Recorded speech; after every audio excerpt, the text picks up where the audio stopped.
मैंने एक वीडियो में पहले भी बोला है कि कोई भी केस हो, हमारे जो देश की मीडिया है और जो जनता है वो अपनी जजमेंट किसी भी केस में पहले दिन ही सुना देते हैं, चाहे पूरी सच्चाई पता हो या ना पता हो। आज की वीडियो में मैं जिस केस के बारे में बात करूंगा, इस टाइम उस केस ने पूरे देश को हिला कर रखा हुआ है और मेरे ख्याल से जितने भी लोग ये वीडियो देख रहे हैं उनमें से ज़्यादातर लोगों को इस केस के बारे में ऑलरेडी पता होगा।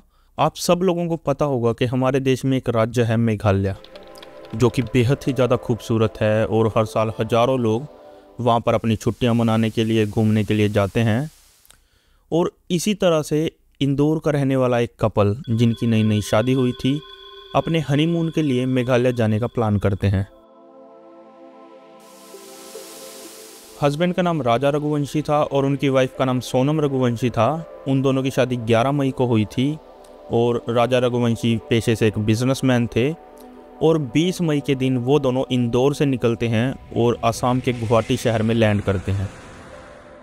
20 मई को गुवाहाटी में लैंड करने के बाद वो 1-2 दिन वहीं पर बिताते हैं और कामाख्या माता देवी के मंदिर भी जाते हैं, जो कि गुवाहाटी में ही है। और उसके बाद 22 मई को वो दोनों वहाँ से शिलोंग के लिए निकल जाते हैं। शिलोंग पहुंचकर वो लोग एक स्कूटी रेंट पर लेते हैं, थोड़ा बहुत इधर उधर घूमते हैं और उसके बाद एक होटल में चेक इन करते हैं। और अगले दिन सुबह 5:30 बजे के करीब वो लोग होटल से चेकआउट करते हैं। उन लोगों के पास काफ़ी सारा सामान था, तो वो लोग क्या करते हैं कि अपना जो ज़रूरत का सामान था, जिसकी उन्हें रास्ते में ज़रूरत पड़ेगी, वो अपने साथ छोटे 2 बैग पैक में रख लेते हैं और बाकी का जितना भी सामान था वो होटल के रिसेप्शन पर ही छोड़ देते हैं कि वापसी में जब वो लोग आएंगे तो वहाँ से पिक कर लेंगे। वो लोग वहाँ से ओसरा हिल्स की तरफ निकल जाते हैं, जो कि शिलोंग से लगभग 60 किलोमीटर दूर है। और उस दिन सोनम का उपवास था, तो वो लोग एक कॉफ़ी शॉप पर रुकते हैं और वहाँ से कुछ फ्रूट्स वगैरह खरीदते हैं और कॉफ़ी वगैरह पीकर वहाँ से आगे की तरफ निकल जाते हैं। तो खाना भी ढंग का नहीं है। कॉफी बुलवाई तो आधा मग्गा दूध होगा और उसमें है ना 2 गिलास पानी में और कॉफी डाल के दे दी। ऐसा लगा कि पता नहीं क्या पी रहे, तो मैंने तो फेंक दी उसको तुरंत। वहाँ तो ऐसे खाने के नाम पे कुछ भी नहीं है वहाँ पे। राजा के फ़ोन में वहाँ पर सिग्नल्स नहीं आ रहे थे, लेकिन सोनम के फ़ोन में कुछ सिग्नल्स आ रहे थे। तो 1:20 पर वो अपनी सासू माँ को फ़ोन करती है और उनको अपनी ट्रिप के बारे में बताती है। ये जो फ़ोन कॉल थी, ये लास्ट बार था जब उन लोगों की घर पर बात हुई थी। हाँ, मैं राजा का फ़ोन चल नहीं हुआ अभी नहीं हुआ, बस हम चढ़ाई कर रहे हैं, तो ऊपर चढ़ गए फिर फ़ोन लगाते हैं। दोपहर के 1:47 पर राजा का बड़ा भाई विपिन सोनम के फ़ोन पर कॉल करने की ट्राई करता है, लेकिन उस पर बेल तो जाती है बट कोई आंसर नहीं करता। और फिर वो लोग कई बार फ़ोन करने की ट्राई करते हैं सोनम और राजा को, लेकिन सोनम का जो फ़ोन था उस पर बार बार बेल जा रही थी, लेकिन कोई आंसर नहीं कर रहा था। और अगले दिन तक यानी 24 तारीख तक जो सोनम का फ़ोन था वो भी आउट ऑफ रेंज हो गया था और स्विच ऑफ हो गया था। और इस टाइम तक सोनम और राजा से कोई भी कांटेक्ट नहीं हो पा रहा था, और जिसको लेकर जो परिवार वाले थे वो काफ़ी ज़्यादा चिंता में थे। और जो राजा का बड़ा भाई विपिन था वो जितना जल्दी हो सके इंदौर से शिलोंग के लिए रवाना हो जाता है। और पिछले कुछ दिनों से जो नॉर्थ ईस्ट के एरियाज़ हैं उनमें काफ़ी ज़्यादा बारिश हो रही थी और कई जगह पर तो बाढ़ के हालात भी बने हुए थे और कहीं कहीं पर लैंडस्लाइड भी हो रही थी, जिसको लेकर परिवार वाले काफ़ी ज़्यादा चिंता में थे और काफ़ी ज़्यादा घबराए हुए थे। खैर, इन सब के बीच राजा के जो बड़े भाई विपिन थे वो भी शिलोंग आ गए थे और शिलोंग आकर वो उस होटल में जाते हैं जहाँ पर राजा और सोनम रुके थे। और वहाँ जाकर वो देखते हैं कि जो उन दोनों का सामान था वो अभी भी होटल में ही था और कोई भी उस सामान को अभी तक पिक करने के लिए नहीं आया था। तो उससे ये चीज़ तो कंफर्म हो गई थी कि वो दोनों जब होटल से निकले थे उसके बाद अभी तक वापस नहीं आए थे, और जो परिवार की टेंशन थी वो और भी ज़्यादा बढ़ने लगी थी। और जो पास का पुलिस स्टेशन था, ईस्ट खासी हिल्स पुलिस स्टेशन, विपिन वहाँ पर जाते हैं और जाकर पुलिस वालों को इन्फॉर्म कर देते हैं और उनसे मदद मांगते हैं कि वो राजा और सोनम को ढूंढने में उनकी मदद करें। और साथ ही साथ विपिन खुद भी ट्राई कर रहे थे उन दोनों को ढूंढने की। और जितने भी फ़ोटोज़ सोनम और राजा ने अपनी ट्रिप के भेजे थे अपनी फैमिली मेम्बर्स को, उन फ़ोटोज़ की मदद से विपिन ट्राई करते हैं कि कहीं से उनका कोई भी अता पता चल जाए। और उन फोटोज़ की मदद से विपिन उस जगह पर पहुंच जाते हैं जहां से सोनम और राजा ने स्कूटी रेंट पर ली थी। वहां से उन्हें पता चलता है कि उस स्कूटी में एक जीपीएस ट्रैकर लगा है और उस जीपीएस ट्रैकर की मदद से वो लोग स्कूटी को ढूंढने की कोशिश करते हैं। और थोड़ी देर बाद ही एक फ़ोन कॉल आती है और एक आदमी उनको बताता है कि जिस तरह की स्कूटी की वो लोग बात कर रहे हैं वो स्कूटर ओसारा हिल के पास एक गांव में अबैंडन पड़ा है। और जब वो लोग स्कूटी की लोकेशन पर पहुंचते हैं तो ऐसा लग रहा था कि स्कूटी को जानबूझकर वहां पर किसी ने पार्क किया था, क्योंकि जो स्कूटी की चाबियां थी वो स्कूटी में ही लगी थी और जो हेलमेट थे वो मिसिंग थे। लेकिन जो राजा और सोनम के बैकपैक थे जो वो अपने साथ लेकर गए थे वो स्कूटी के पास से ही मिल जाते हैं। लेकिन अभी तक राजा और सोनम का कोई भी पता नहीं लगा था और जो वहाँ की लोकल पुलिस थी वो अपने हिसाब से काम कर रही थी। लेकिन जब मध्य प्रदेश के सीएम मोहन यादव जी एक पोस्ट डालते हैं और साथ ही मेघालय के सीएम संगमा कोनाड जी से इस केस के बारे में बात करते हैं, तो इसके बाद जो सर्च ऑपरेशन था वो एकदम से तेज़ी पकड़ता है। वहाँ का जो मौसम था उस टाइम काफ़ी ज़्यादा ख़राब था, लगातार बारिश हो रही थी। लेकिन इसके बावजूद भी जो राजा और सोनम को ढूंढने के लिए सर्च ऑपरेशन जारी किया गया था वो ज़ोरों शोरों से चल रहा था। इवन जो वहाँ के लोकल लोग थे वो भी काफ़ी ज़्यादा मदद कर रहे थे उन दोनों को ढूंढने के लिए। और फिर 2 जून को जहाँ पर स्कूटी पार्क थी वहाँ से लगभग 25 किलोमीटर दूर से एक बॉडी मिलती है। राजा का बड़ा भाई विपिन वहाँ जाता है और जाकर बॉडी को देखता है और आइडेंटिफाई करता है, जिससे ये चीज़ कंफर्म हो जाती है कि जो वो बॉडी थी वो राजा की थी। उसके हाथ पर एक टैटू बना था और बॉडी पर थोड़ी बहुत इंजरीज भी थी। लेकिन सोनम अभी भी मिसिंग थी और राजा की फैमिली के अनुसार जब राजा घर से निकला था तो उसने 2 गोल्ड की चेन डाली हुई थी, 2 वेडिंग रिंग्स पहनी हुई थी और एक डायमंड का ब्रेसलेट भी डाला हुआ था।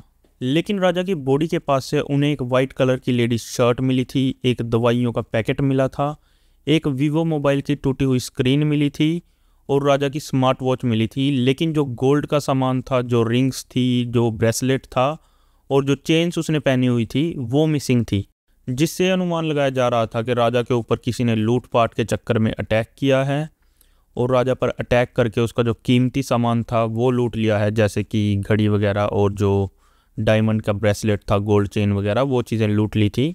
और जब राजा की बॉडी को पोस्टमार्टम के लिए भेजा गया तो उसमें ये चीज़ सामने आई कि किसी ने राजा के ऊपर धारदार हथियार से अटैक किया है और जो वेपन था जिससे राजा के ऊपर अटैक किया गया होगा वो भी बॉडी के पास से ही मिल गया था।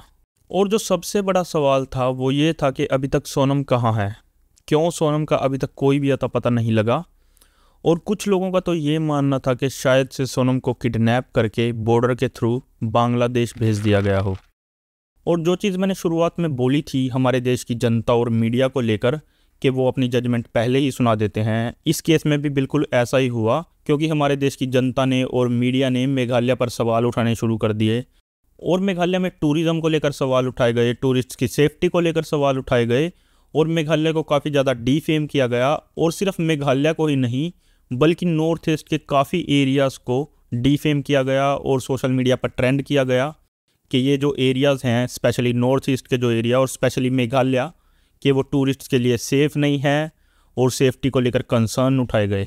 लेकिन अभी तक जो भी मीडिया का और जनता का इस केस को लेकर रिएक्शन था वो काफ़ी जल्दबाजी में आया था, क्योंकि अभी इस केस में कुछ ऐसा होना था जिसने इस पूरे केस का रुख बदल कर रख दिया था।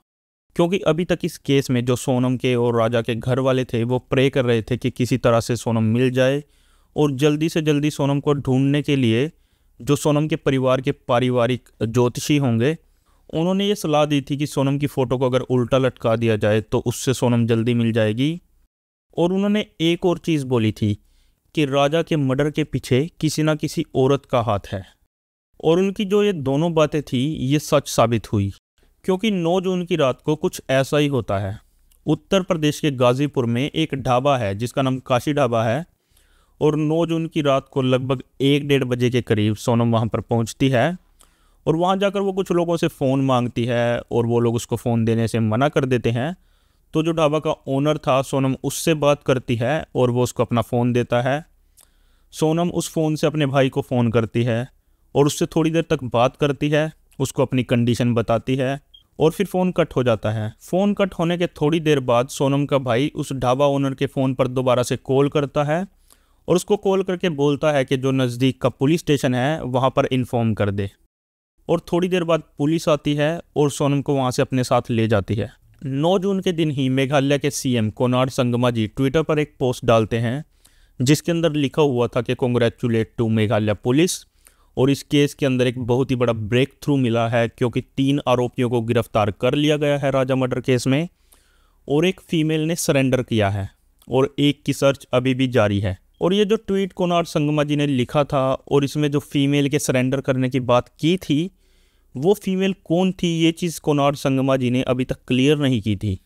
और उसका जो मेन रीज़न था वो ये था कि जिस टाइम बाकी की जनता और मीडिया मेघालय की इमेज पर सवाल उठा रही थी, उस टाइम मेघालय पुलिस चुपचाप ईमानदारी से अपना काम कर रही थी।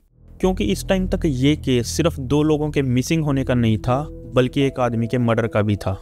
मेघालय पुलिस इस केस को सोल्व करने के लिए अपना दिन रात एक कर देती है और उनकी छोटी छोटी डिटेल, जैसे उनकी लोकेशंस, जहां पर वो रुके थे वहां की सीसीटीवी फुटेजेस और उनकी जो फ़ोन कॉल डिटेल्स वगैरह थी, सब कुछ निकालती है।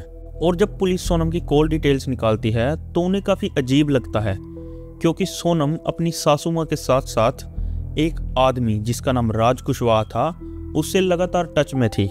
पुलिस राज कुशवाहा के बारे में पता लगाती है तो पता चलता है कि वो इंदौर का रहने वाला था और सोनम के भाई की प्लाईवुड फैक्ट्री में काम किया करता था। और जिस दिन राजा का फ्यूनरल था, यानी 4 जून को, उस दिन वो राजा के फ्यूनरल पर भी था। सोनम का इस तरह से शादी के बाद भी लगातार राज कुशवाहा के साथ बात करने को लेकर पुलिस को ये लग रहा था कि हो सकता है राज कुशवाहा सोनम का कोई आशिक हो। और इसके बाद पुलिस को कहीं ना कहीं ये भी लगने लगा था कि हो सकता है राज कुशवाहा का राजा के मर्डर के साथ भी कुछ लेना देना हो। इसके बाद मेघालय पुलिस मध्य प्रदेश पुलिस को भी इस केस में इन्वॉल्व करती है और राज कुशवाहा के वेयर अबाउट्स निकालती है। और पता चलता है कि राज कुशवाहा कभी मेघालय गया ही नहीं था और जिस टाइम भी ये सब कुछ हुआ था उस पूरा टाइम के दौरान राज कुशवाहा इंदौर में ही था। लेकिन तभी इस केस में कुछ ऐसा होता है जिसके बारे में मेघालय पुलिस ने भी नहीं सोचा था। एक एल्बर्ट नाम का आदमी, जो कि एक टूरिस्ट गाइड था, जो कि नोंगरियाट गांव में लोगों को टूर कराता था, वो 22 तारीख को सोनम और राजा से मिला था और उनको अपनी गाइड सर्विसेज ऑफर की थी, जिसके बदले में सोनम और राजा ने उससे ये कहा था कि वो किसी दूसरे गाइड के साथ जाएंगे। और अगले दिन यानी 23 तारीख को भी उसने राजा और सोनम को देखा था, लेकिन जब वो लोग ट्रैकिंग पर जा रहे थे तो उनके साथ 3 लोग और थे। वो तीनों लोग हिंदी में बात कर रहे थे, तो ये चीज़ तो कंफर्म थी कि वो तीनों लोग वहाँ के लोकल नहीं थे। अब उन तीनों लड़कों को ढूंढने के लिए सीसीटीवी फुटेजेस को खंगाला गया और एक चीज़ और सामने आई कि सोनम जो थी वो अपनी सासू माँ और राज कुशवाहा से बात करने के लिए अलग अलग सिम कार्ड्स यूज़ कर रही थी। और साथ ही एक और खबर भी सामने आई कि सोनम उन 3 लड़कों में से एक के साथ अपनी लाइव लोकेशन भी शेयर कर रही थी। राज कुशवाहा की भी कॉल डिटेल्स निकाली गई और ये चीज़ सामने आई कि उन 3 लड़कों के साथ राज कुशवाहा भी टच में था। इन तीनों लड़कों को ढूंढने के लिए मध्य प्रदेश, उत्तर प्रदेश और मेघालय में सर्च ऑपरेशन चलाया गया। इन तीनों लड़कों में से एक लड़का विशाल और राज कुशवाहा को इंदौर से अरेस्ट किया गया, आकाश को उत्तर प्रदेश के ललितपुर से अरेस्ट किया गया और आनंद को मध्य प्रदेश के सागर से अरेस्ट किया गया। पुलिस को इस टाइम तक ये चीज़ कंफर्म हो गई थी कि सोनम जो है इस केस में विक्टिम नहीं है, बल्कि राज कुशवाहा और सोनम ने मिलकर राजा को मारा है। और जब इस केस में 4 लोग ऑलरेडी पकड़े गए थे तो सोनम के पास और कोई चारा नहीं था, तो 9 जून की रात को सोनम ने भी गाजीपुर में सरेंडर कर दिया। गाजीपुर में यूपी पुलिस सोनम को ट्रांजिट रिमांड में लेती है मेघालय भेजने के लिए, क्योंकि ये जो पूरा क्राइम था मेघालय में हुआ था। और उस टाइम सोनम का ये कहना था कि उसको नहीं पता वो गाजीपुर कैसे पहुंची, उसके पति के ऊपर किसी ने अटैक कर दिया था और उसका जो कीमती सामान था वो छीन लिया था और उसको बेहोश करके मेघालय से गाजीपुर में छोड़ दिया है। लेकिन तभी ये खबर सामने आती है कि जो वो 3 लड़के थे, आकाश, विशाल और आनंद, उन्होंने पुलिस कस्टडी में अपना जुर्म कबूल कर लिया है और उन्होंने पुलिस को बताया है कि जो इस काम के पैसे थे वो उनको सोनम देने वाली थी। उनके इस कन्फेशन के बाद ये पूरा केस एकदम साफ हो गया था। और इन सारी कड़ियों को जोड़ने के बाद जो कहानी सामने आई है वो ये है कि जब राज कुशवाहा सोनम के भाई की फैक्ट्री में काम किया करता था तो कभी कभी अकाउंट्स का काम देखने के लिए सोनम भी वहाँ पर आती थी और इस तरह से दोनों का मिलना जुलना शुरू हो गया था और राज कुशवाहा और सोनम का एक रिलेशन शुरू हो गया था। हालांकि राज कुशवाहा सोनम से उम्र में 5 साल छोटा था और सोनम के जो परिवार वाले थे वो इस रिलेशन को लेकर सहमत नहीं थे। इसके बाद राजा और सोनम की शादी हो जाती है और शादी के 4 दिन बाद सोनम शादी के कुछ रिचुअल्स को पूरा करने के लिए अपने घर पर जाती है और अपने इस विजिट के दौरान वो लगातार राज कुशवाहा से बात करती है और अपने इसी विजिट के दौरान वो राज कुशवाहा के साथ मिलकर राजा को जान से मारने का प्लान बनाती है। और जो हनीमून पर आसाम जाने का, मेघालय जाने का प्लान था, ये भी सोनम ने जानबूझकर ही बनाया था, बल्कि जो राजा था वो तो श्रीलंका जाना चाहता था, लेकिन सोनम ने ऑलरेडी असम और मेघालय की टिकट्स बुक कर ली थी, और जो टिकट्स बुक की थी वो भी सिर्फ वन वे की थी। और जो गोल्ड का सामान राजा ने पहना हुआ था, चैन वगैरह, वो सब पहनने के लिए भी सोनम ने उसको ज़बरदस्ती कन्विंस किया था, बल्कि राजा तो वो सब पहनने के लिए मना कर रहा था। लेकिन सोनम का जो प्लान था वो ये था कि किसी तरह से इस मर्डर को रोबरी का रूप दे दें। एक ये चीज़ भी सामने आई है कि ये जो कॉन्ट्रैक्टर्स थे, ये राजा और सोनम का पीछा शिलोंग से कर रहे थे। जब वो लोग ट्रैकिंग कर रहे थे तो सोनम जानबूझकर राजा को एक ऐसी जगह पर ले गई जहाँ पर पहुँच पाना इतना आसान नहीं था, और वहाँ जाकर उन तीनों अटैकर्स ने राजा पर अटैक कर दिया। और ख़बर ये भी है कि सबसे पहले विशाल ने राजा के सिर पर अटैक किया, और फिर उन तीनों ने एक के बाद एक राजा पर अटैक करके राजा को जान से मार दिया। और ये चीज़ भी सामने आई है कि जिस टाइम उस पर अटैक किया जा रहा था तो उस टाइम सोनम वहीं पर खड़ी थी, और जो फ़ोन कॉल सोनम ने अपनी सासू माँ को की थी, वो फ़ोन कॉल अटैक होने के सिर्फ 15-20 मिनट बाद की थी। इस वीडियो के एंड में मैं एक चीज़ कहना चाहूँगा कि आजकल हमारे देश में ये क्या चल रहा है। पहले अतुल सुभाष, फिर सौरभ राजपूत, और अब राजा रघुवंशी, और ना जाने अभी आने वाले टाइम में कितने और। एक चीज़ ये है कि जब सोनम को राजा से शादी करनी ही नहीं थी, उसके साथ रहना ही नहीं था, तो साफ साफ मना क्यों नहीं कर दिया? क्यों एक हंसती खेलती फैमिली को उसने उजाड़ कर रख दिया? सवाल काफ़ी सारे हैं, सवाल आप लोगों के भी होंगे, सवाल मेरे भी हैं। खैर, आप लोगों से मैं अगली वीडियो में मिलूँगा। देखने के लिए बहुत बहुत शुक्रिया। अगर आप लोगों को लगे तो चैनल को सब्सक्राइब कर देना। Thank you.